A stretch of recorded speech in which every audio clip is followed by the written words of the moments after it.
Œuvre de Maria Valtorta, tome 6, chapitre 428, intitulé La parabole de la vigne et du vigneron, figure de l'âme et du libre arbitre, le 4 mai 1946.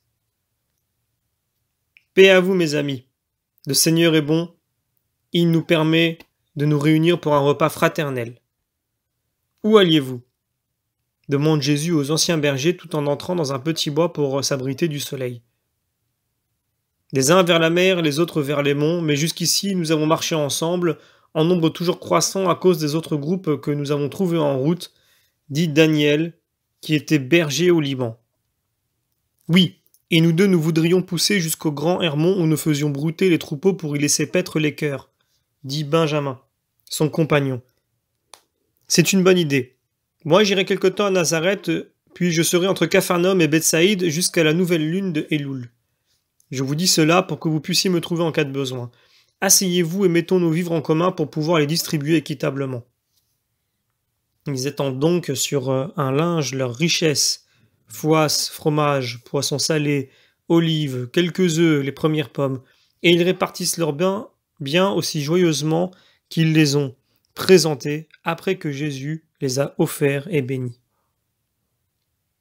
Comme ils sont heureux de ce festin d'amour inespéré, tout à la joie d'écouter le maître, ils ont vite oublié la lassitude et la chaleur. Jésus leur demande ce qu'ils ont fait, leur donne des conseils ou bien leur raconte ce que lui a accompli. Et, bien que l'heure très chaude d'une journée étouffante les étourdisse de somnolence, leur intérêt est tel que personne ne s'abandonne au sommeil. Puis, une fois le repas fini, ils remettent les restes des provisions dans les sacs en les répartissant en parts égales, puis s'enfoncent encore plus dans les premières broussailles des collines, et à l'ombre des arbres, assis en cercle autour de Jésus, ils le prient de leur dire une belle parole qui leur serve de règle de vie et qui leur soit utile pour enseigner. Jésus est installé de manière à avoir en face de lui la plaine d'Édrelon, maintenant dépouillée des moissons, mais riche de vignes et de vergers, et il parcourt des yeux ce panorama comme s'il cherchait un sujet dans ce qu'il voit. Il sourit, il a trouvé, il commence par une question générale. Elles sont belles, n'est-ce pas, les vignes de cette plaine? Oui, vraiment. Elles portent une quantité incroyable de raisins en train de mûrir, et elles sont très bien entretenues. C'est pour cela qu'elles ont un si beau rendement. Ce doit être néanmoins des cèpes de premier choix, suggère Jésus. Et comme la plaine est presque entièrement divisée en domaines de riches pharisiens, ils y ont mis des plans excellents sans avoir à regretter les dépenses d'acquisition. Un homme vigoureux d'une quarantaine d'années, qu'il me semble avoir déjà vu, mais dont je ne me rappelle pas le nom, intervient. Il ne servirait à rien d'avoir acheté les meilleurs cépages si ensuite on n'avait pas continué à les soigner. Moi je m'y connais, car tous mes biens sont en vigne, mais si je ne m'échine pas au travail, ou plutôt si je ne l'avais pas fait, de même que mes frères aujourd'hui encore, tu peux être certain, maître, qu'au moment de la vendange, je ne pourrais t'offrir des raisins pareils à ceux de l'an dernier. Tu as raison, Cléophas. Tout le secret pour obtenir de bons fruits tient dans les soins que l'on prodigue à son domaine, dit un autre. De bons fruits et de bons profits, car si la terre produisait seulement ce que l'on a dépensé pour elle, ce serait un bien mauvais placement. La terre doit donner l'intérêt du capital engagé et en outre un gain qui nous permette d'accroître nos richesses. Il nous faut en effet garder à l'esprit qu'un père doit faire des parts pour ses enfants et qu'il doit répartir un avoir en terre ou en argent suivant le nombre de ses enfants afin que tous aient de quoi vivre. Je ne crois pas que cet accroissement du patrimoine pour en faire bénéficier ses enfants puisse être répréhensible, insiste Cléophas. Non, si on l'atteint par un travail honnête et irréprochable. Donc à ton avis, quelle que soit l'excellence des plans mis en place, on doit travailler beaucoup pour en tirer profit? Et comment?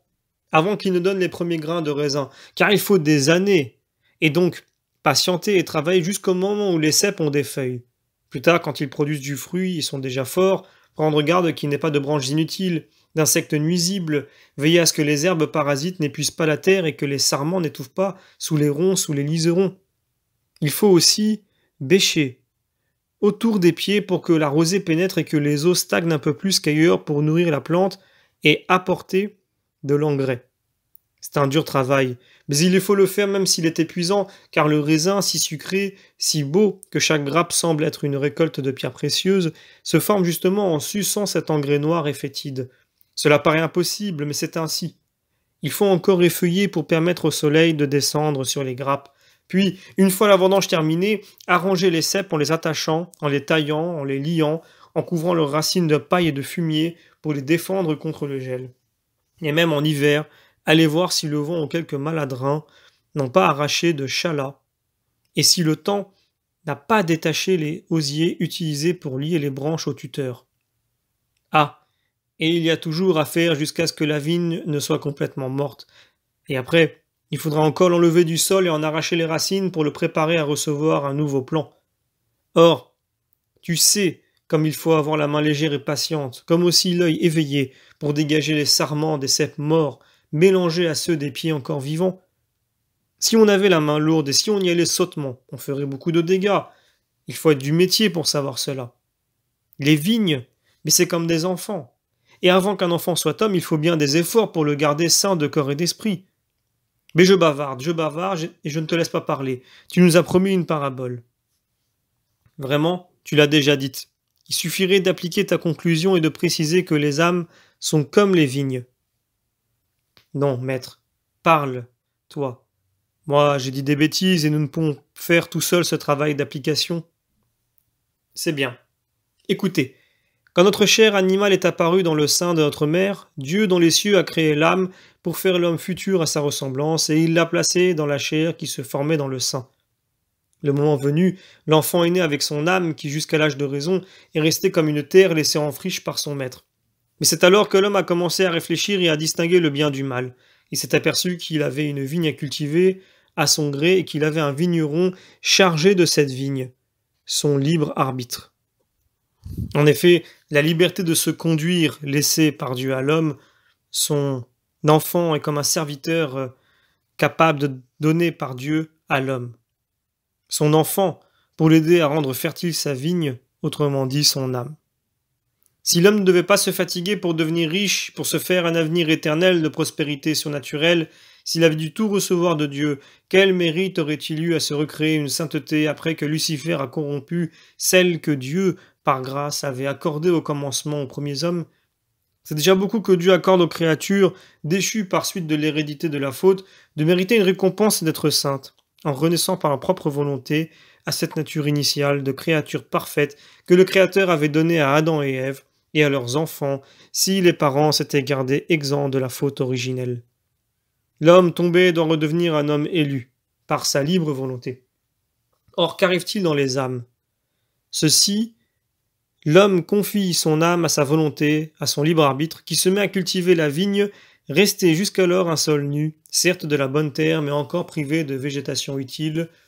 Dans ses premières années d'existence, il n'y avait que des herbes grêles et des petites fleurs caduques poussées çà et là. La bonté instinctive de l'enfant, qui est encore un ange ignorant le bien et le mal. Vous me demanderez, combien de temps reste-t-il ainsi? On dit généralement pendant les 6 premières années. Mais en vérité, certains enfants sont précoces et déjà responsables de leurs actes avant leurs 6 ans révolus. Quelques-uns le sont même à 3 ou 4 ans, car ils savent ce qui est bien et ce qui est mal, et ils veulent librement l'un ou l'autre. À partir du moment où l'enfant sait distinguer la mauvaise action de la bonne action, il est responsable, pas avant. Donc, un faible d'esprit ne deviendra jamais responsable, même à 100 ans. Mais les tuteurs le seront à sa place, et ce sont eux qui devront veiller avec amour sur lui, ainsi que sur le prochain auquel cet homme ou ce fou peut nuire, afin que l'inconscient ne fasse de tort ni à lui-même ni aux autres. C'est pourquoi Dieu n'impute pas de faute à ce pauvre être, parce que, pour son malheur, il est privé de raison. Mais nous parlons de personnes intelligentes et saines de corps et d'esprit. L'homme confie donc sa vigne inculte à celui qui la travaille, le libre arbitre, et celui-ci se met à la cultiver. La vigne, c'est-à-dire l'âme, a pourtant une voix et elle la fait entendre au libre arbitre, une voix surnaturelle, nourrie des voix surnaturelles que Dieu ne refuse jamais aux âmes. Celle de son ange gardien, celle des esprits envoyés par Dieu, celle de la sagesse, celle des souvenirs surnaturels, qu'a toute âme, même sans que l'homme en ait exactement conscience.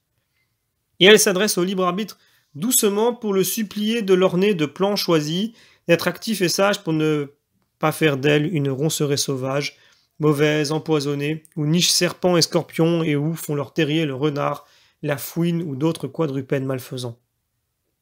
Le libre arbitre n'est pas toujours un bon cultivateur, il ne garde pas toujours la vigne, et il ne la défend pas toujours par une haie infranchissable, c'est-à-dire avec une volonté ferme et bonne, qui tend à protéger l'âme des voleurs, des parasites, de toutes les maladies pernicieuses, des vents violents qui pourraient faire tomber les fleurs des bonnes résolutions à peine désirées. Ah, quelle haute et puissante haie il est nécessaire d'élever autour du cœur pour le sauver du mal. Comme on doit veiller à ce qu'elle ne soit pas forcée, il n'y faut ni de grandes brèches par lesquelles passent les dissipations, ni des ouvertures petites et traîtresses à la base par lesquelles s'insinuent les vipères. Les 7 vices capitaux. Mais il faut sarcler, brûler les mauvaises herbes, tailler, bêcher, fumer par la mortification, soigner sa propre âme par l'amour pour Dieu et le prochain. On doit enfin surveiller avec des yeux ouverts, éclairés et un esprit lucide pour que les plans qui avaient pu paraître bons ne se révèlent pas mauvais par la suite et, si cela arrive, les arracher sans pitié. Mieux vaut un cep unique mais parfait qu'un grand nombre inutile ou nuisible.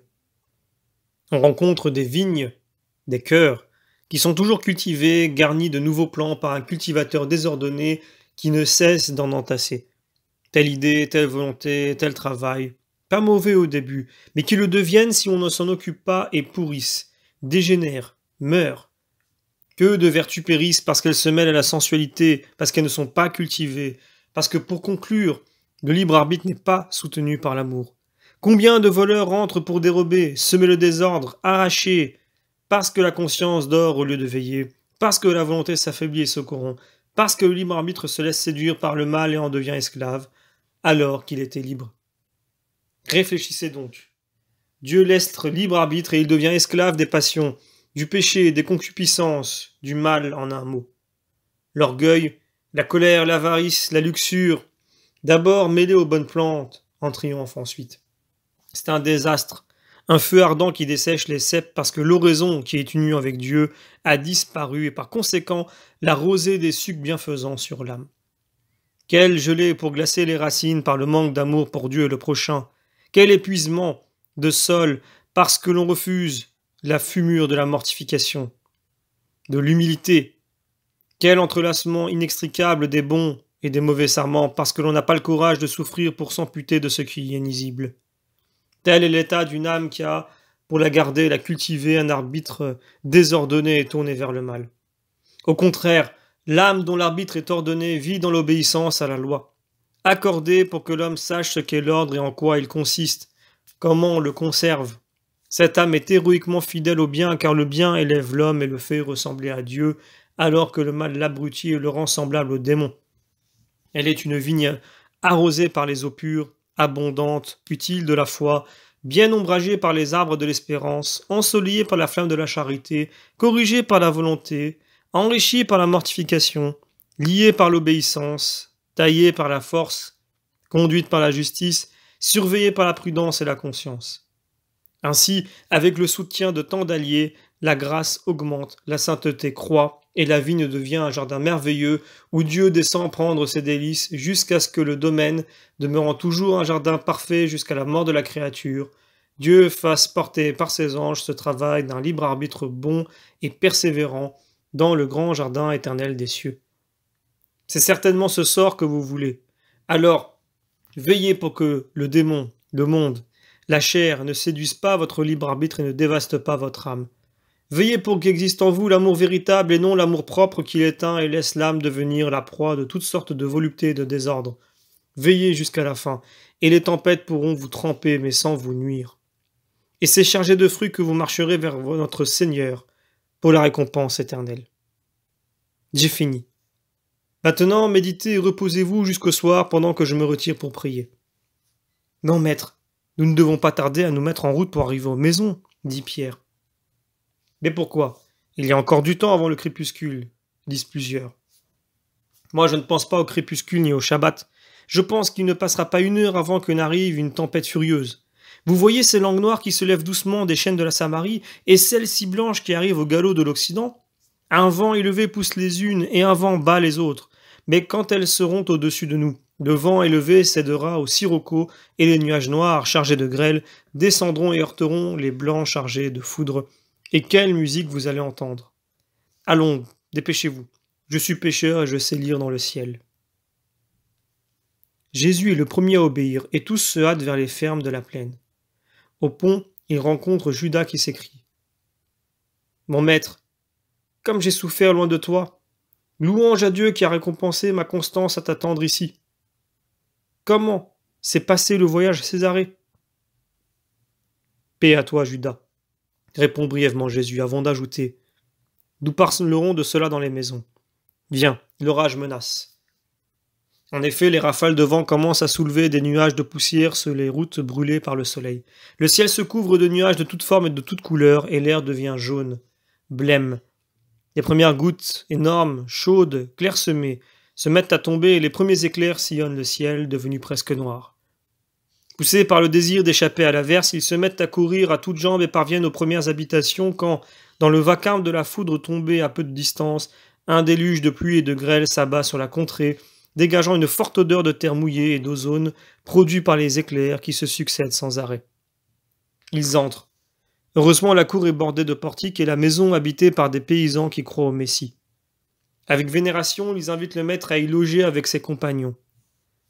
Comme si notre demeure était la tienne, mais lève ta main pour repousser la grêle, par pitié pour notre travail, disent-ils en entourant Jésus. Jésus lève la main et se tournant vers les 4 points cardinaux, et seule l'eau tombe du ciel pour abreuver les vergers, les vignes, les prés et pour purifier l'atmosphère si lourde. Sois béni, Seigneur, dit le chef de la famille. Entre, mon Seigneur. Et pendant que dure la pluie, Jésus pénètre dans une pièce très vaste, certainement un magasin, et il s'assied, fatigué, entouré des siens. Fin du chapitre.